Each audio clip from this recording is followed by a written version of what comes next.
Hello, everybody, and welcome into the MVP show for January 17th, 2021. And it's a huge Sunday because of a variety of reasons. One, it's been quite a week in sports in terms of if you look New York, nationally, it's been crazy. Every day has been a different story.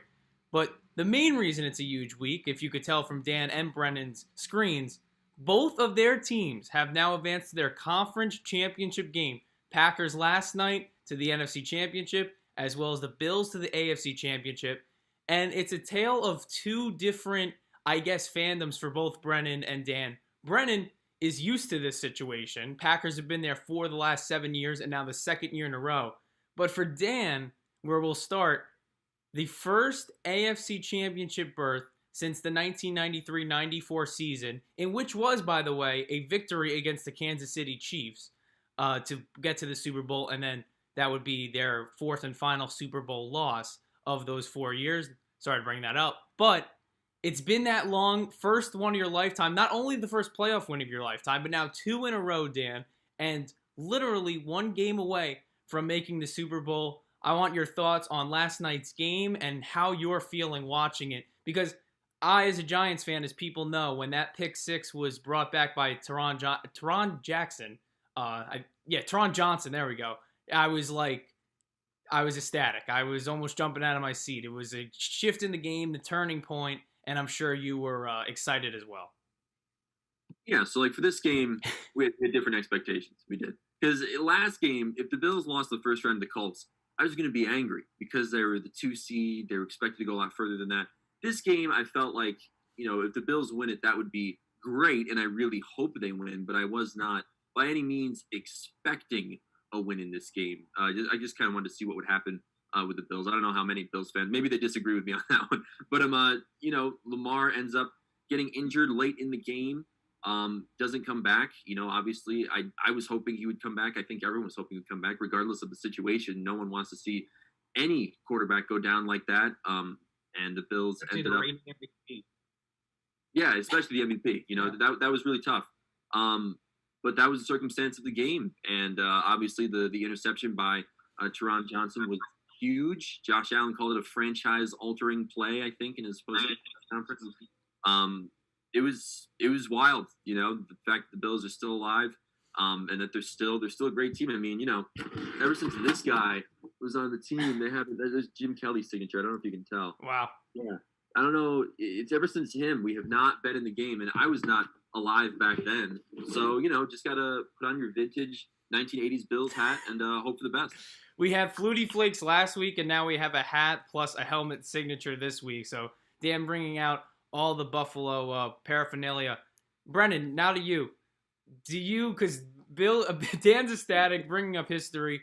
Brennan, this was expected. You feel joy. It's your team, but now the work begins for the Packers. This was expected yesterday. The Rams, and not, I would say, the weakest opponent left in the playoffs, but not a lot of people were picking Los Angeles to defeat Green Bay. And the Packers handled them at Lambeau. A 2-possession win. They covered. The offense looked great. Rodgers really didn't have to exert himself that much either and still looked phenomenal. So your thoughts on the Packers coasting to the NFC Championship? It was expected in the way of they were favorites. But I think that going into the game, a lot of what the Rams' strengths were lined up with what the Packers' strengths were as well. The Packers' strengths include Aaron Jones, Aaron Rodgers, Devontae Adams. On the other side, the Rams have Aaron Donald, who is a threat in both the pass game and the running game, and Jalen Ramsey, who is PFF's number 2 ranked corner in the league, I believe. They looked terrible yesterday. The Packers completely shut down the 2 best players on the Rams team, and arguably the best player in the league in Aaron Donald. I know that he's injured. Obviously, you have to take that into account. But Aaron Donald got bullied yesterday by the entire Packers offensive line, including third-year pro Elton Jenkins, who has played at every single offensive line position this season and is a Pro Bowler. I think that the Packers showed that they're a team to be reckoned with, and really there was a point where the game was close. I will give the Rams that, but really it was kind of A to B pretty much domination for the Packers. They came out early. They scored early. They put up some stops early. They got the double down field goal before half, 7 points after half, which that is one of the biggest things that a team can do. That's how the Patriots kept their dynasty alive for X amount of years, is because they capitalized on getting points before the half and capitalizing after the half. The Packers did that. That's what I felt really good about the game. Were there some things the Packers had to work on? Yes, the same thing that has been the entire season. The Packers are dead last in special teams proficiency. They're dead last in net punting yards. They're dead last in punt return yards. Last in kick return, last in kickoffs.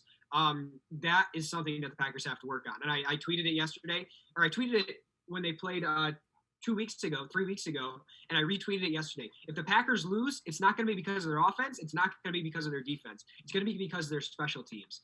In 7 of the last 8 games, the Packers have allowed less than 18 points on defense.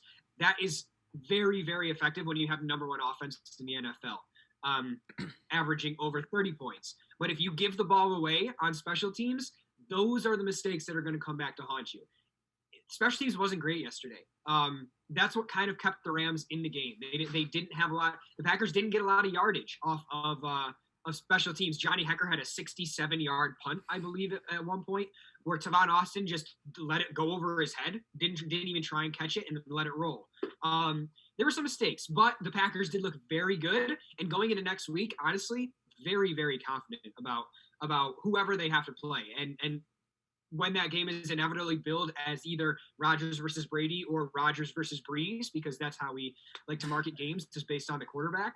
I don't think it comes down to the quarterbacks. I think it comes down to the role players. And the Packers have the best quarterback in the NFL, arguably the best running back in the NFL. I would say at this point, the best wide receiver in the NFL, because he made Jalen Ramsey look silly yesterday, and sorry to Stephon Diggs. But I do think that Devontae Adams and his route running ability puts him over the top, and they have the best offensive line in the NFL, save for maybe the Cleveland Browns. So I think that makes a difference next week, and I think that their offense is going to be able to put up enough points to beat whoever they end up facing. Yeah. On next week's episode, definitely there will be a preview of both the NFC Championship and the AFC Championship, and it will be a little more in depth because we have representatives from both games pretty much, in Dan with the Bills and Brennan with the Packers. And next week, just a precursor for this week, but I think there's so much to talk about today, we're not going to touch on this. I definitely want to see between you two if you think it's Allen and Diggs, the better connection, or A-Rod to Devontae Adams, because I have my thoughts on it, and there's a variety of factors with that, but I think you guys would come to play with that. But there's a lot to touch on in this episode. But just looking back at yesterday we'll start with Bills-Ravens.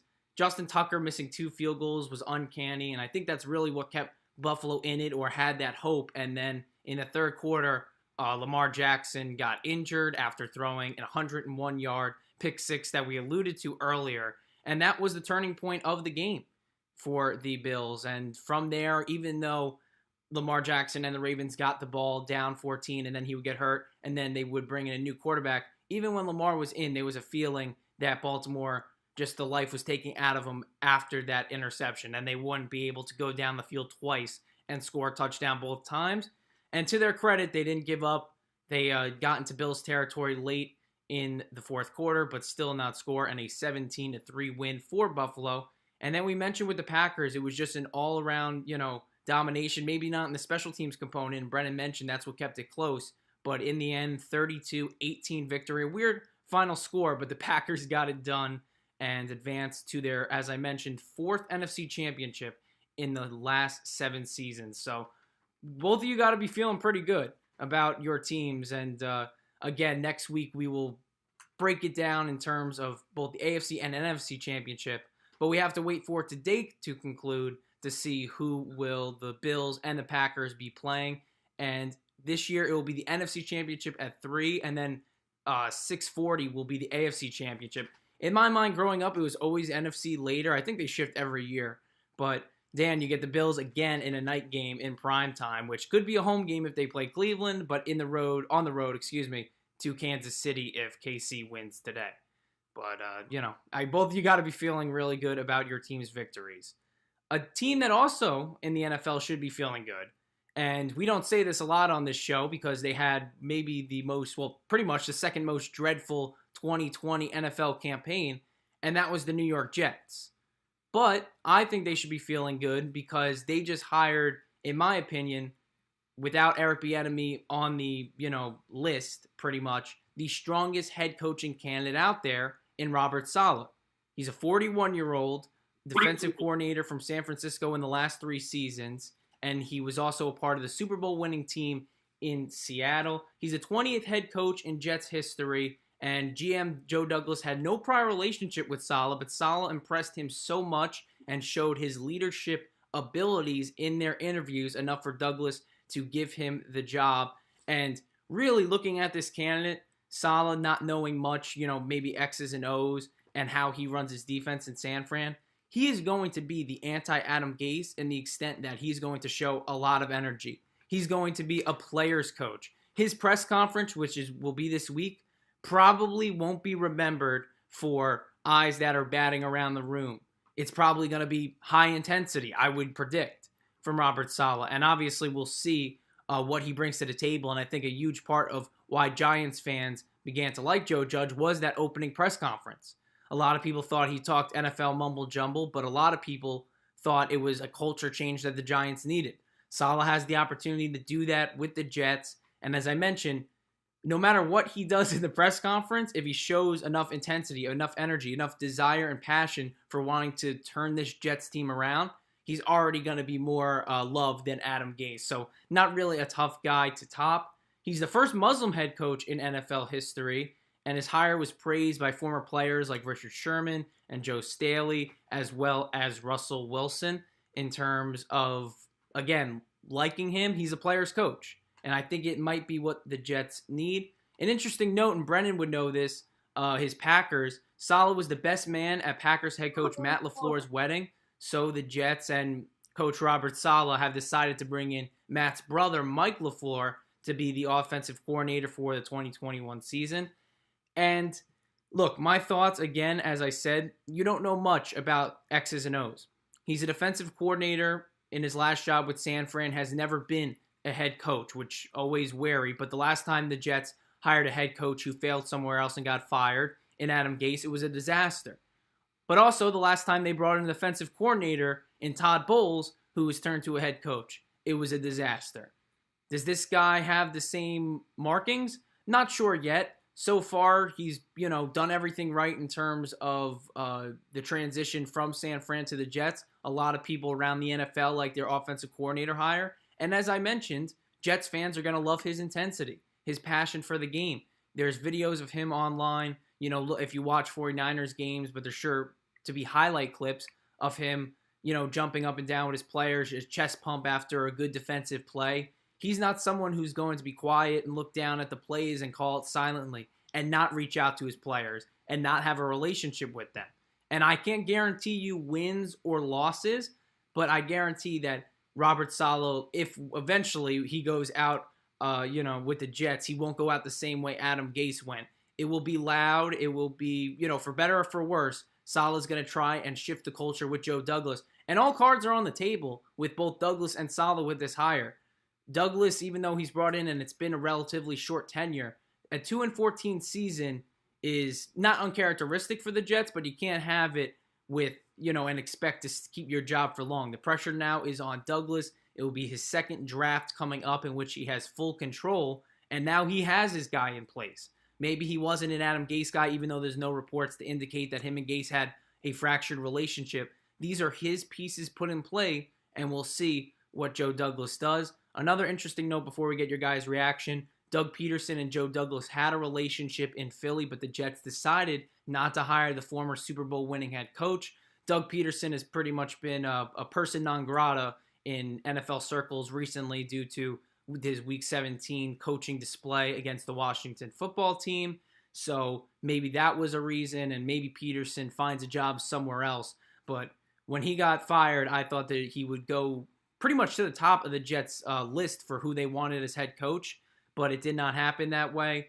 And another head coaching target in Eric Bieniemy, who I mentioned at the top of the segment, currently the Chiefs offensive coordinator, and obviously trying to win his team a second Super Bowl and gear up this offense, and was not interviewed for the job. There was a lot of candidates, which you can go out and read. The Jets did do their due diligence in looking around the league, but they decided to go with Robert Saleh. Brennan and Dan, what are your thoughts on this hire? Again, not much that we know about the guy, but he seems like the anti-Adam Gase. Yeah, Rob Saleh is one of those guys who every year is put in the conversation for head coaching jobs, kind of like New England Patriots offensive coordinator Josh McDaniels. It's just the names that you hear over and over again, guys that we know are going to get head coaching jobs somewhere at some point. It just when is it going to happen? For Rob Saleh, it's now. I think that's going to be a great relationship between him and the Jets.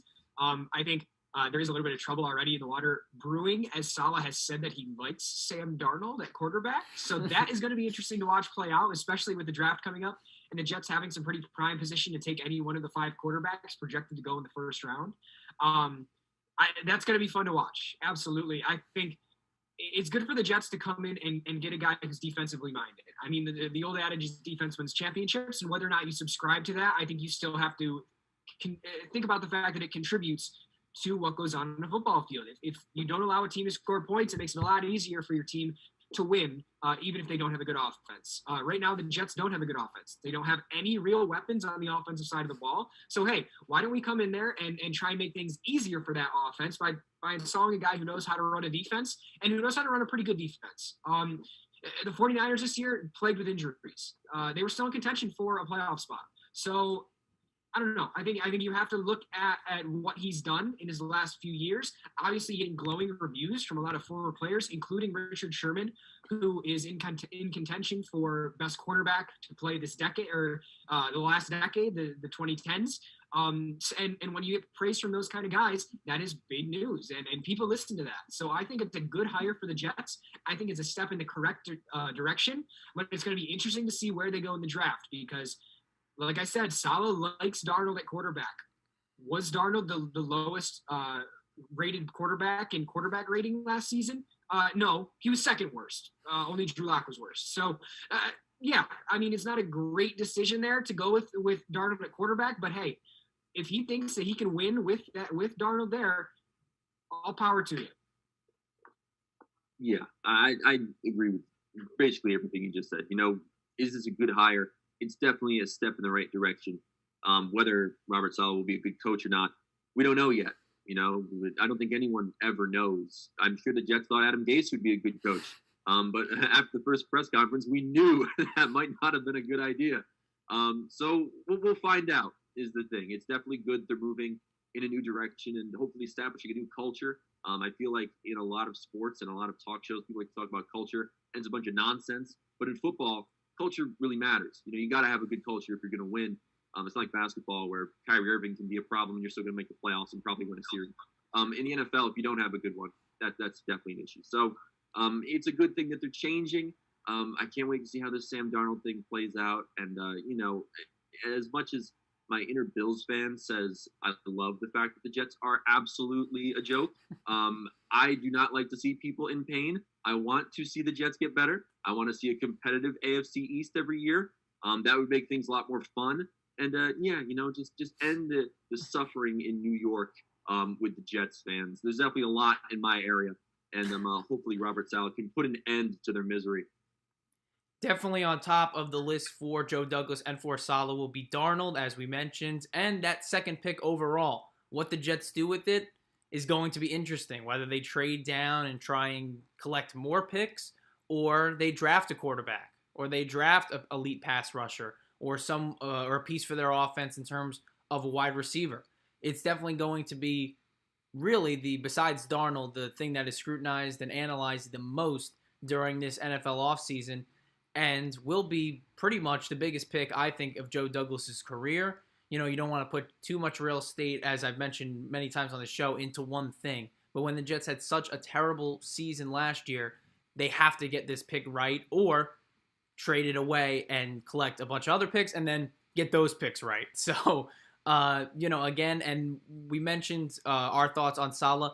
And like every new thing, it's going to be universally praised. You know, recently GM Jared Porter for the Mets, universally praised without, you know, doing anything. You know, now he has, but, you know, when he was brought in, there was all praise. That's usually in the beginning how it goes. And then from there, it deteriorates over time, most of the time with the Jets. it'll be interesting to see, but I can't knock Saleh now. And 41, I would say maybe a young age for a head coach, but they think he's the guy, and he has plenty of NFL experience as well in the college football ranks dating back to the 90s. So he's been gearing up, as Brennan mentioned, to get a head coaching position, and the Jets have finally pulled the trigger on giving it to him. So now before we move on, I just want to before we move on, I wrote this down and I'm gonna stick it right in my wall here, just so we keep it in mind going forward. It's the Bengals. It's probably backwards. The Bengals trade up to number 2 and take Penei Sewell, the offensive tackle from Oregon. I 100% fully believe that they will do that because they believe that their quarterback right now is the quarterback of the future, and obviously him getting hurt is not a good indication on their franchise.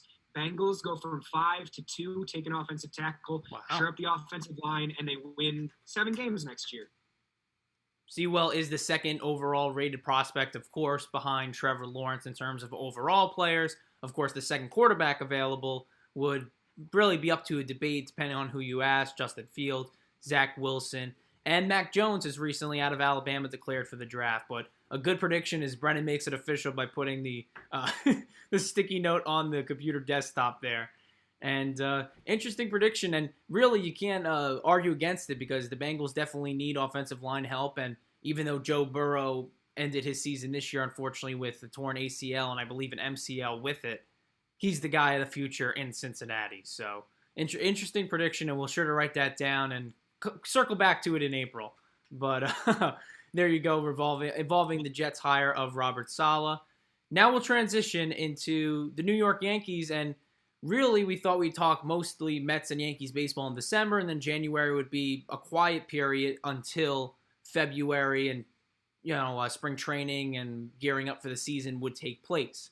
Not this year due to really a bevy of things in terms of COVID, where the winter meetings weren't as effective as they once were, and a shift in terms of priority in terms of signing, and also with COVID, negotiations taking longer. For the Yankees, they've decided to sign 2 players, one of them being DJ LeMahieu, re-signing 6 years, $90 million, which is $15 million per year.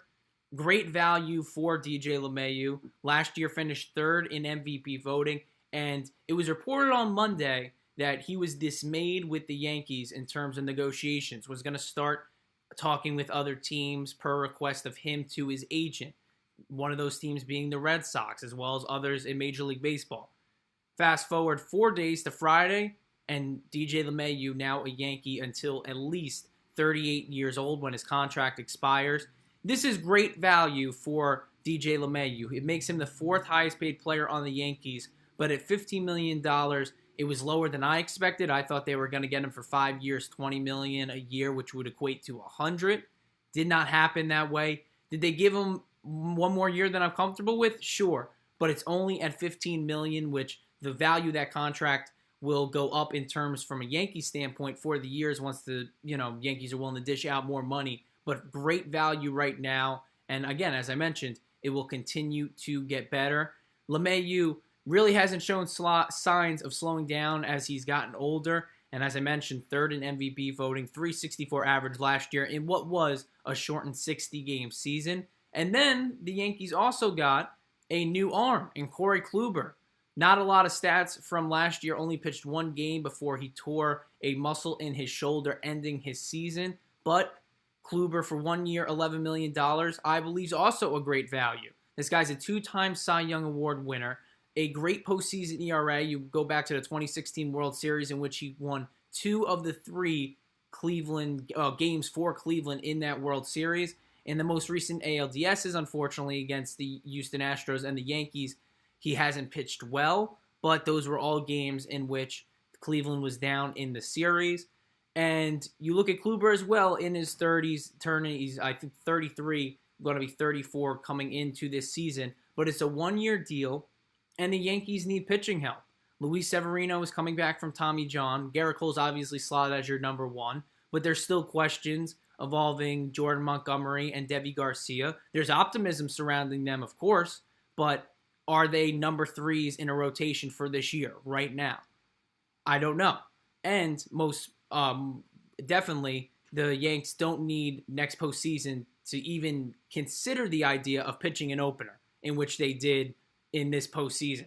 You want strong pitching in the postseason, and adding Kluber adds to that. And this is the question I'm going to ask both of you, because I was thinking in terms of what will add to the Yankees more in 2021. And I'm a huge DJ LeMahieu fan. I think he's overlooked in terms of how great he is. Everyone looks at the top stars in New York baseball, and they look at pitching with DeGrom and Cole, and then hitting, they look at Judge and Alonso for the most part. But DJ LeMahieu, year in and year out, in his first time in Colorado and now with the Yankees, has exceeded expectations. But I think Kluber's the more important signing for 2021. Right now, as it's currently constituted, the Yankees need pitching help. Not that this offense is perfect by any means, which we saw in the last playoffs they weren't, and they couldn't get the runs when needed, and adding LeMahieu helps. But you could bring back the same offense, in which they will, and if you don't add a guy like Kluber, and Luis Castillo, also a right-hander, is rumored to be signed by the Yankees, they won't do anything in this postseason coming up. There's postseason expectations already, and we haven't even started the season. Of course there are, but you need pitching to win in the playoffs. You do. Is starting pitching as reliant as much as the bullpen nowadays? No. You need a starter only really to go 5 or 6. But the Yankees struggled to find that besides Garrett Cole in the last postseason. And there's rumors Masahiro Tanaka won't return to the Yankees. You needed to get a guy like Corey Kluber, and the Yankees did. And for all those people out there who thought Cashman was pretty much sitting back this offseason and underperforming his GM duties, I think this week really put those criticisms to rest in a way, because Cashman, I think, over-delivered, getting great value on 2 players that will add to the 2021 roster. But I think Kluber is a bigger addition, believe it or not, for LeMahieu for this upcoming season, though LeMahieu for his tenure will be more important for the Yankees in the future. Yeah, I love talking about the Yankees at this point in the season, which obviously off-season. We waited a long time for the Yankees to do anything, and for them on the same day to announce the signing of DJ LeMahieu to a 6-year, $90 million contract to keep him in New York for a long time. Love that. And then also announce that Corey Kluber is going to be coming to the Yanks as well. That's huge. Their pitching staff, John, you mentioned it. It's not great at this point. Right now, Corey Kluber is not a number 2 guy at all. But that's what the Yankees signed him to be. He has not pitched in the last 2 seasons, including the shortened season with the Texas Rangers. But he is a 2-time Cy Young Award winner. He does have nasty stuff. I mean, he's never overpowered with his fastball. He's always been a guy to put the ball in spots. His slurve is one of the nastiest pitches in baseball when he gets it working. And based on what was coming out of Yankees camps, what was coming out of MLB camps, when he was doing his workouts for MLB teams, his stuff is there. He was sitting, I think 88, 90 was the report. So he's not overpowering anybody, but he's never done that. So don't worry about that. But he's also got the movement on his slurve. He's got the movement on his cutter. He's a guy that can put the ball wherever he wants to, whenever he wants to. And I love the signing for the Yankees. If he can get anywhere near, if he can play half as well as he did in those 2 Cy Young Award-winning seasons, that's the quality that the Yankees want. Do they re-sign him next year? Who knows? Who knows? As far as Tanaka goes, I'd love to see him back. But when he says that he's either going to sign for the Yankees or a team in Japan, I honestly think the team in Japan is going to be willing to pay more than the New York Yankees is going to be willing to pay, because they want their star back. So I don't think that they'll re-sign him. The thing that I'm really, really excited for is the fact that there's grumblings of Luis Castillo coming to the New York Yankees. Castillo is in arbitration. He's got 2 years of arbitration left. He's 28 years old. That means the Yankees have, if they trade for him from the Cincinnati Reds, they have 3 years of control over Luis Castillo, who at this point is one of the best pitchers in Major League Baseball. Was he the second best pitcher on the Red staff last year? Yes. Was he second best to a guy who won the Cy Young Award? Yes. So I think that is very, very important. Some of the pieces being talked about in that deal include Clint Frazier and Miguel Andujar. Andujar didn't play last year at all. Honestly, I'm fine with getting rid of him. As far as Clint Frazier goes, last season, before last season, if you're looking at Clint Frazier, you're not getting he's not the highlight piece of any trade. He's not a guy that you look at and say, hey, this is going to be the future of left field for the New York Yankees. And I think that he performed well. He increased his value. I think the Yankees sell. I really do. I think that they get rid of Andujar. I think they get rid of Frazier. I think they bring in Castillo. People question where in the who do we have in the outfield then? Well, you got a Gold Glover in right field and Aaron Judge. You got Aaron Hicks, who you just signed to a 7-year deal 2 years ago, so he's still got a long time patrolling center field for the New York Yankees. And then in left field, Stanton can play left field. I think we forget about the fact that he is an outfielder by trade. Is he good? Nah, who knows? Can he still hit, and will that put him in the lineup? Absolutely. I think it'll make up for it. And then I think we're forgetting out the fact that Mike Tauchman is still a pretty good baseball player. Is he as good as Clint Frazier? No. Is he as good as Giancarlo Stanton? No. Did he hit almost 300 2 years ago before the shortened season? Yes, he did. I think that he brings value to the Yankees roster. If you have to play him in left field and play Stanton as a DH, I'm 100% fine with that. I love it. And I think that pitching at this point is more important to the New York Yankees than keeping Clint Frazier in the lineup. Dan, before you jump in here, Brennan, first off, I'm surprised at your Clint take because you were the one telling me for a while to believe in Clint, the power's there, the ceiling's high, this and that. And now you want to deal him and put in Stanton or consider putting in Stanton. Now, obviously, I would love an Andujar-Frazier trade for Castillo just because I want to see Brett Gardner re-signed and return to the Yankees, which doesn't look hopeful right now. But Tauchman, Stanton, I don't know. And even Gardner, I'm surprised you're willing to give up Clint just because of how optimistic or maybe not optimistic, but you were touting him for a little bit about how, and he showed last year, especially late in the season, not so much in the postseason, but late in the regular season, Clint at times was the best hitter in that lineup. And especially the only reason I would, be wary of Stanton, not the offensive production, but in terms of, and defense as well, I'm wary about that, but just him being injured all the time. And that's why I would bring back a guy like Gardner, but do they have a younger version or maybe even a better version in Clint right now? I think they do. So I'm surprised you want to deal Clint. Is there a reason why, or you're just, that's what you got to give up for Castillo and you value that more importantly? Yeah. That really is what it is. I think you have to look at the numbers and the kind of value that each of those players will bring to the teams, their respective teams, if dealt. I think 3 years of control over Luis Castillo is going to bring a lot more value and going to win a lot more games for the New York Yankees than I don't know how many years the Yankees have control of Clint Frazier for, or Emeka Andujar, but I'm just going to say 3 years. I think 3 years of Castillo is a lot more valuable to the New York Yankees than 3 years of Clint Frazier or Miguel Andujar is to the Cincinnati Reds. And I think that's the important part. I think whichever move is going to get you more wins and get you closer to the World Series, because the Yankees have gotten close to the World Series the last 2 years. Have they gotten in? No. I think you have to find that piece that puts you over the top. And right now, the location where that piece fits in is the pitching staff. It's not in the outfield. So I think that the value there in a starting pitcher is a lot higher than it is for a backup third baseman and a left fielder who, did he win the Gold Glove last year? Yes. Was he the worst defensive player in the major leagues the year before that in a 162-game season? Yes, he was. There's no saying how good Clint Frazier is going to be. He literally went from the worst player in baseball, any position, defensively, to being the best left fielder in baseball one season, a shortened 60-game season.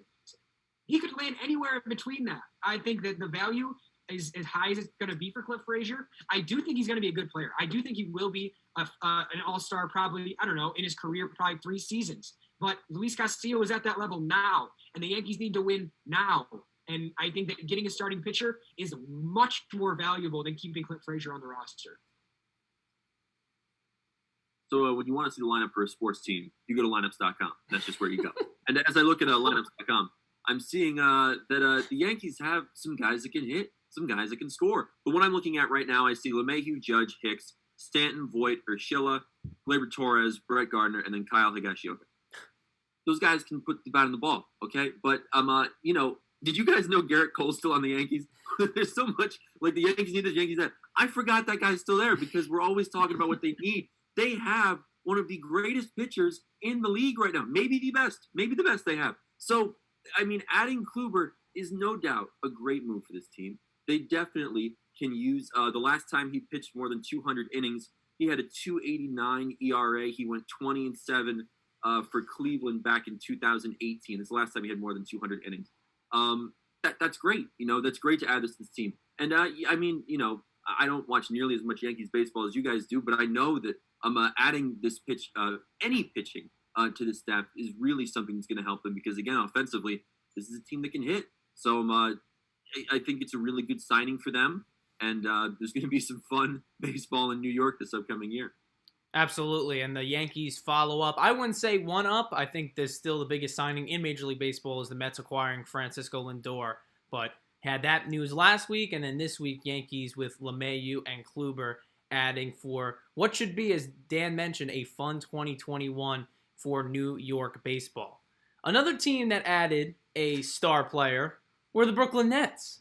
And this really just a tumultuous week for the Brooklyn Nets all around. We can get into the Kyrie Irving stuff if we want. I don't even want to give him the time of day. It's been every day a saga with this man. But the Nets added James Harden. Jumbo Jim is what I nickname called him. And that's not, a fat thing, this and that. It is. But he had that weight, it looked like, in Houston. And then he comes to Brooklyn last night. And the guy looks like he has an 8-pack. I don't know how that happened.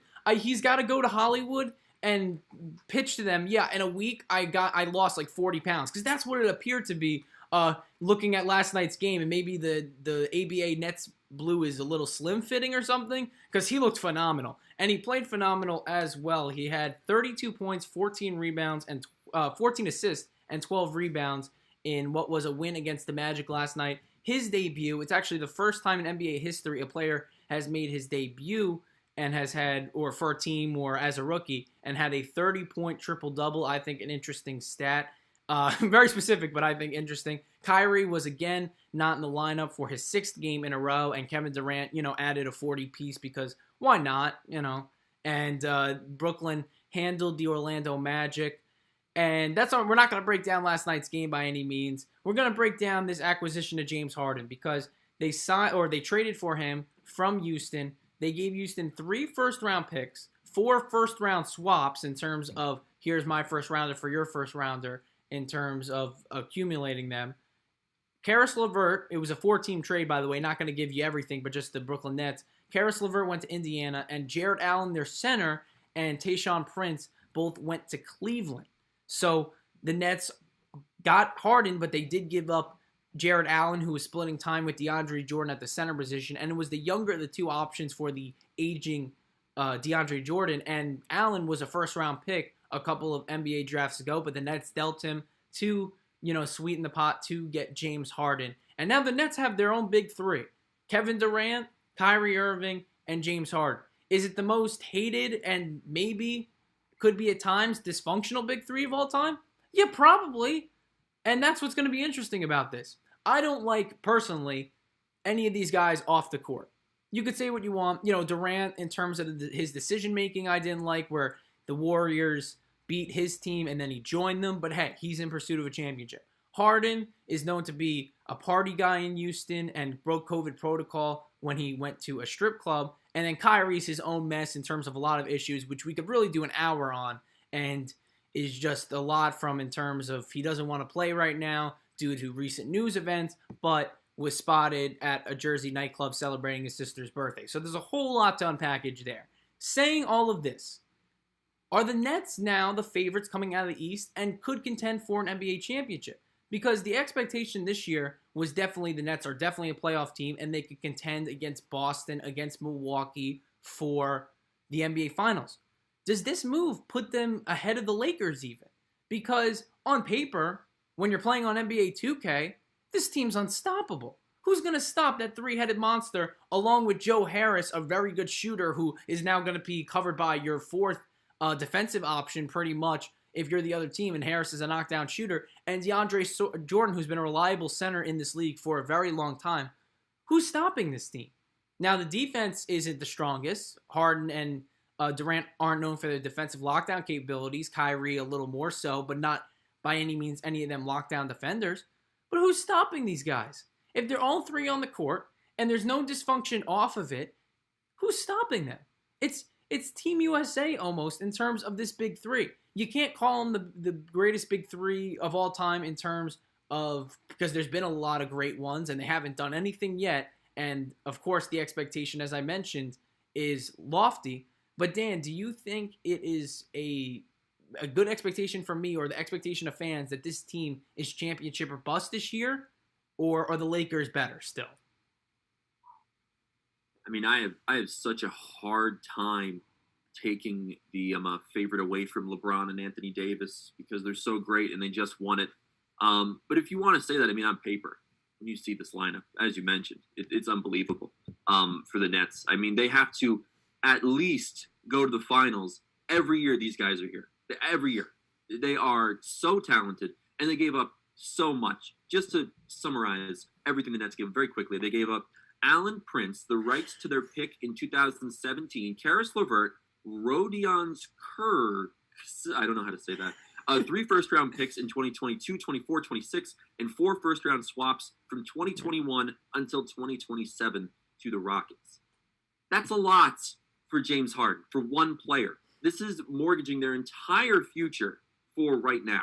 So we could see in the years to come another situation with the Nets, similar to what they had after the Paul Pierce and Kevin Garnett trade, although James Harden is much better than older Kevin Garnett and Paul Pierce. This is actually worth it, unlike last time.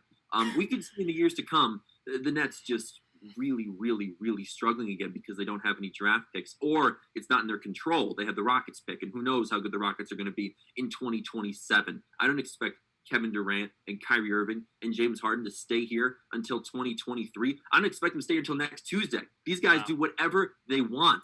So I would not, build your entire future on these guys if you're thinking long term. But of course, in the short term, the Nets are trying to win a championship, and this is exactly what they need to do that. It should definitely put them in the championship conversation, and they have to at least win a title if you're going to give up that much. You got to win at least one. Bren, you want to jump in here or no? I know your NBA prowess is. Yeah, I know, and that's the thing. I'm not a big NBA guy, but I think looking at the trade, I think that's a lot to give up for. I mean, I know it's a 4-team deal, and there were players going everywhere, but I mean, that's what 6 picks, 6 first-rounders, and then some players on top of it to Brooklyn. Yeah, you're getting rid of James Harden, but you're getting a haul back. I think that's. I don't know. I mean, Dan said you never know where Oklahoma City is going to be in 2027, but I think having a first-round pick regardless is always a good thing.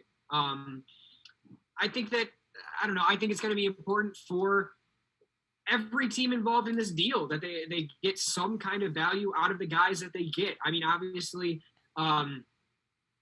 Harden makes a difference wherever he goes, and then when you pair him up with Kyrie and KD, obviously they're going to be a team that is the favorite to win the NBA championship. I mean, I don't know what the odds are right now. I could go and look, but I would bet that the betting odds say the Nets are going to win. And I think that is clear, and I think that he makes a huge difference. I mean, yesterday we saw it in his debut with the Nets. He had a triple-double. So there's the difference maker in Harden, and I think that the Nets went out and decided that they were going to win now. In terms of how they look on the court, Dan, because off the court's a different story, but Harden is known as a dribble isolation player. Durant, he's got to be your number one option shooting, and Kyrie loves his minutes and Kyrie's a different breed in terms of I would say selfishness, but. Do you think these guys will all gel together and be able to put their egos aside? Because I think that's the biggest, maybe it's cliche to say, but the biggest thing they have to overcome is themselves. Well, remember how I just said culture doesn't matter? Yeah. Well, in football, it's different people. It's established by the coach. It really trickles down to all the players. In basketball, the culture matters with your stars. You have to have these stars, and these days, they have to be happy. And that's when you get a good culture in basketball. It's not so much from the top down. Steve Nash is the coach of the Nets right now, and no one has any clue if this guy can actually coach because he's never done it before. And now he has 3 of the biggest stars in the NBA. So good luck, Steve. Honestly, I don't know how you're going to do it. These guys, as we mentioned too, they have a lot of personalities, and there's only one basketball that can only be dribbled so many times. So I don't know who's going to give the ball as much as they want to. We know Kyrie doesn't want to. In my opinion, Kevin Durant shouldn't. Kevin Durant, this is his team. This is still Durant's team. He has the most rings. He's the best player out of the 3. Durant has to be the man, even with James Harden and Kyrie Irving. So, Harden's going to have to take a hit. I don't know that he's going to average 34.3 points like he did in 2019, 2020. He averaged 36 the year before that. That's to average 36 points is unbelievable. So the ball's not going to be in his hands nearly as much. Is he going to be happy about that? I have no idea, but he's probably going to have a ring on his finger in the next 3 years at least one time. So maybe that'll make up for it. Yeah, interesting to see how this will shape up for the Nets. And as Dan mentioned, I guess we all mentioned pretty much, but Kyrie has not been on the court to play with these two as of yet. And yesterday was the first game for James Harden. And as we mentioned, a triple-double in his debut performance. Can't get any better than that if you're Brooklyn. And as Dan mentioned with Steve Nash, hey, he was brought in by Durant Irving. He's a player's coach, which is amazing that Kyrie doesn't want to play. It's amazing Kyrie doesn't want to play for him and also put him in a difficult spot. He brought him in just to put him in a difficult spot. Like, did he think he could handle it? Like, I don't understand. Because that's the thing that annoys me most with Kyrie, just not telling at least Nash, like, hey, I'm doing this. I need some time, whatever. And then Nash is still going to lie through his press conference. But you're putting your coach in a tough spot, too.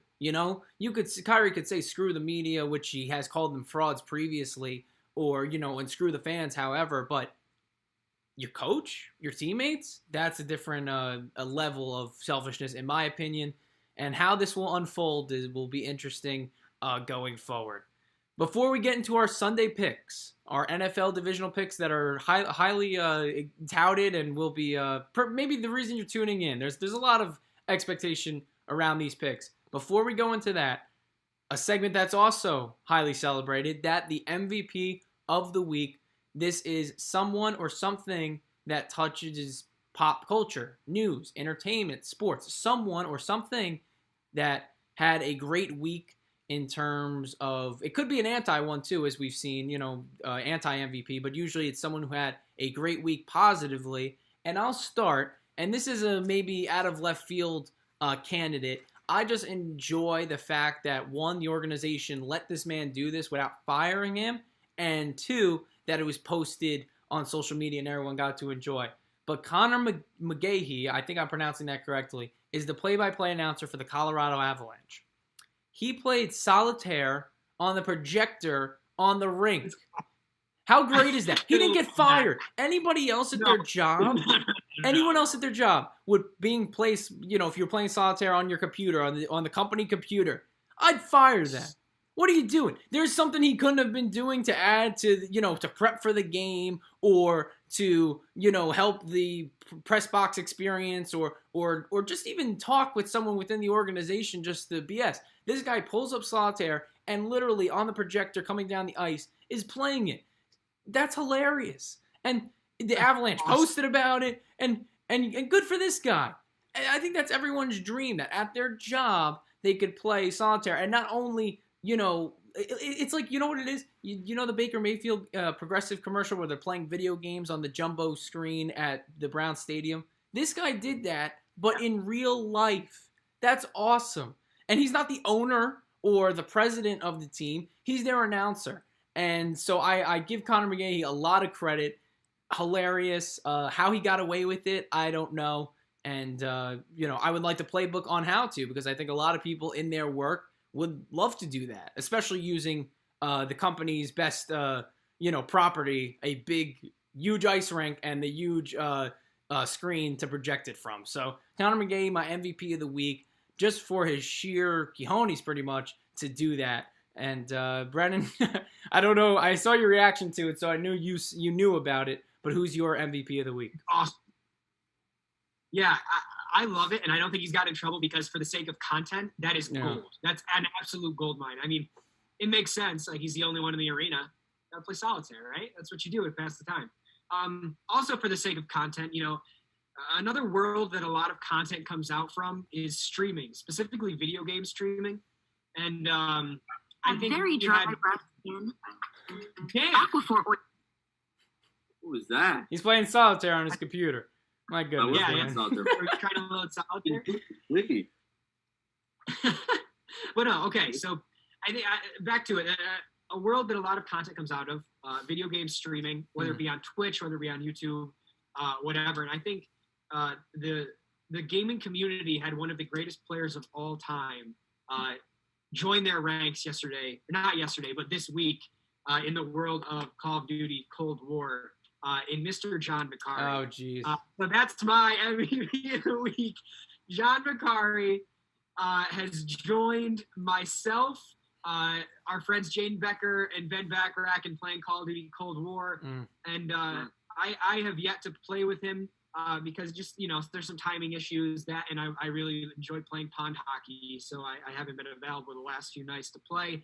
But John, in one of his most recent games, went 0 for 20, 0 eliminations, 20 deaths, for a 0.0 kill to death ratio.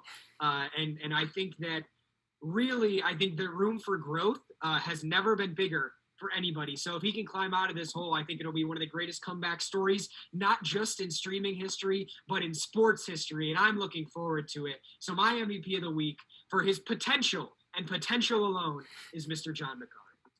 Thank you, Brennan. I've gone positive in terms of the kill or elimination deaths once in my life. So, I'm as bad as it gets at that game. If I knew we could make ourselves MVP, I would have been MVP so many weeks Yeah, ago. really. Anywho, I would have been myself MVP until ESPN.com decided to interrupt that fantastic story. It's always their fault. The MVP this week is Al Michaels. He called a great game last night. In fact, too good of a game, because he said last night multiple times, here's Justin Tucker. He doesn't miss. And guess what he did? 2 times. Hit the upright. First the left one, then the right one. It was incredible. I did not think he was going to miss any of those field goals. And yet everyone on Twitter loves to say, oh, there's the Al Michaels jinx, Chris Collinsworth, they're at it again. Does anyone know the players can't hear them? They don't hear the broadcast. Broadcaster jinx only occurs to the fans because no one else hears them. So does it exist? No. But I thought it was very entertaining last night that everyone loved to talk about what a great job Al Michaels did for the Bills, talking about Justin Tucker with those field goals. Oh, yeah. There is no announcer jinx, and Al Michaels is quoted as saying, and I'm paraphrasing here, if he knew the outcomes of the game, he would be out of football because he'd be rich right now. So, he richer, I should say. He wouldn't have to work again if he knew the outcomes, and so that's ridiculous. Is it bad to hear if your guy misses an important field goal and they mention the stat? He hasn't missed one his whole career. Yes. But if announcers or anyone could determine what goes on the playing field, believe me, they would cash in on that opportunity if presented to them. All right, so now, and it would help in this segment because we're going to pick this Sunday's NFL divisional games. You got 2 on tap. The first one at 3:05, and that game being the Kansas City Chiefs against the Cleveland Browns. And right now, it's a 9.5-point spread. Kansas City are favorites, and you look at this game, and I think most people are picking Kansas City to win, but Cleveland is that great unknown. They beat Pittsburgh last week in a dominant effort in the first half, and then Pittsburgh tried to get it close in the second half, but Cleveland eventually shut the door on them. They put up a bevy of points. 48-37 was the victory for the Browns, and it was mostly in part of their defense because their defense played phenomenal, and not knocking Baker Mayfield here, but all he had to do was game manage and coast to a victory, and the run game was great as well. Does Baker Mayfield and this Cleveland offense have the capability to get in a shootout and beat Patrick Mahomes and this high-powered Kansas City offense? That's the question revolving this game. And obviously, which defense plays better, which in effect would be the quarterback and the offense playing worse. So you look at this game. Do I think that Baker Mayfield and Cleveland's offense has enough firepower to keep up with Kansas City? No, but enough to make it close. That's the key distinction. 9.5, I think, is way too much for this game. Oh, not way too much. It'll be like a 7-point game. But my pick for the first game is the Kansas City Chiefs, but it's going to be in a close one. Cleveland showed me a lot last week in their victory against the Pittsburgh Steelers, so I'm expecting, actually, the earlier game to be better than Buccaneers Saints, even though I'm hoping both games are instant classics, of course. But I think that the Kansas City Chiefs will edge out the Cleveland Browns, advance to the AFC Championship, and we'll get a rematch from the year 1994 between the Bills and the Chiefs in the AFC Championship game. Brennan, your thoughts on Chiefs versus Cleveland? So, and if you've watched The Blind Side, you know the answer to this question. But what position is paid the second highest in the NFL? Left tackle. Left tackle. Thank you. Yes, the left tackle is the second most high-paid position in the NFL. And the Cleveland Browns have one of the best offensive lines in football, the best offensive line in football in both passing and running. I think that the Browns take advantage of that. I think the offensive line is one of those positions that matters more than anything else, but we don't really talk about it a lot. It's kind of like the goaltender in hockey, where if numbers played out how they should, the goalies in hockey would be getting MLB-sized contracts because they have more impact on the game than anyone else. But they don't. They're just another player on the ice. It's the same thing for the offensive line. Those guys are arguably the most important position group in the NFL.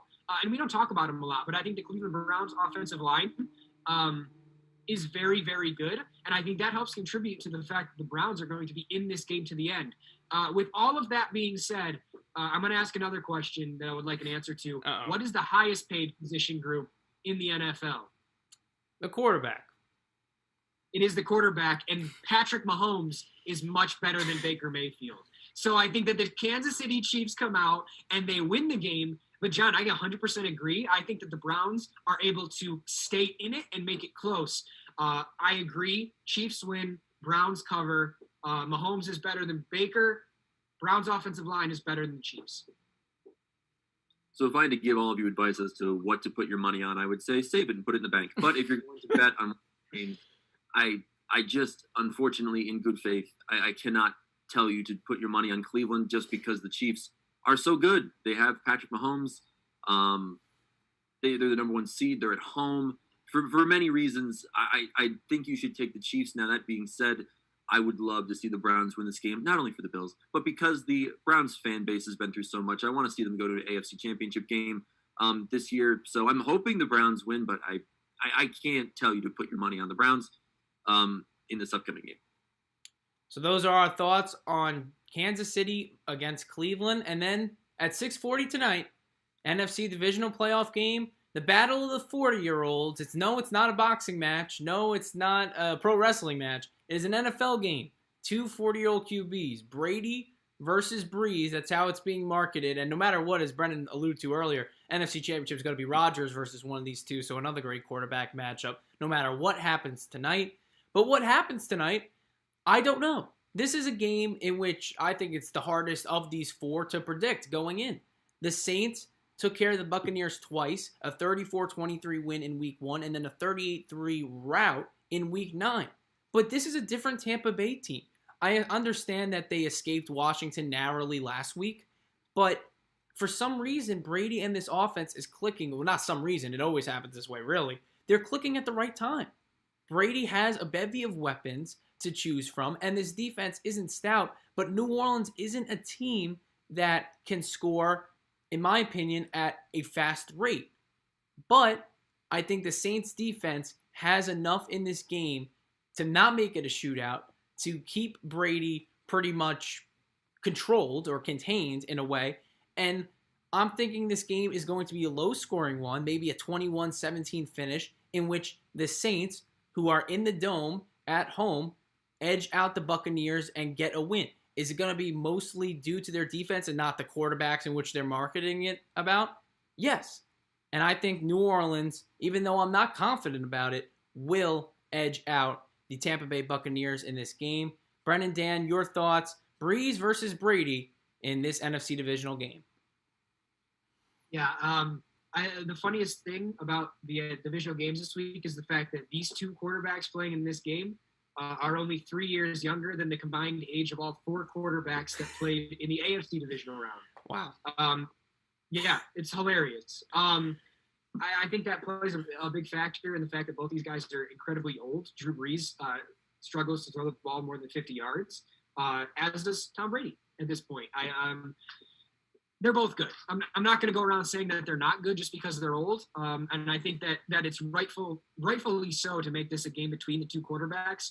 That being said, I think that the Saints are going to be able to take this one. It is very difficult to beat a team 3 times in one season. But the Tampa Bay Buccaneers are one of the most hot and cold teams I have ever seen. You see a week where they go out and they beat the Packers pretty handily, the team that is now obviously the 1 seed in the NFC. And then you have a game where they go out and they allow 30-plus points from the Atlanta Falcons and then narrowly beat the Washington football team with a backup quarterback in the playoffs. They're the most hot and cold team, and never if it was up to me, I would never bet on the Tampa Bay Buccaneers because they're not a team that you can say this team is good or this team is bad because you just don't know. And for that reason, I'm going to say the Saints are going to win. I think they have more weapons. I think they're more consistent, and I think they're more consistently good is the important part there. So I have the Saints in this one. Yeah, this is another game where, just put it in the stock market. I hear that Apple is a really good one. Don't bet the game. It's going to be really hard. The Saints are 2.5-point favorites. I think that's a good number. So it's going to be a close game. That being said, I want to take the Bucs just because I don't know if the Saints are going to beat the Bucs 3 times in 1 year. That's kind of the only reason that I have. Because this game is going to be, hopefully everyone thinks it's going to be a really good one. And if the Saints win, I'm not going to be shocked. They're a really good football team. But if I had to tell you to put your money on something, personally, I take the Bucs.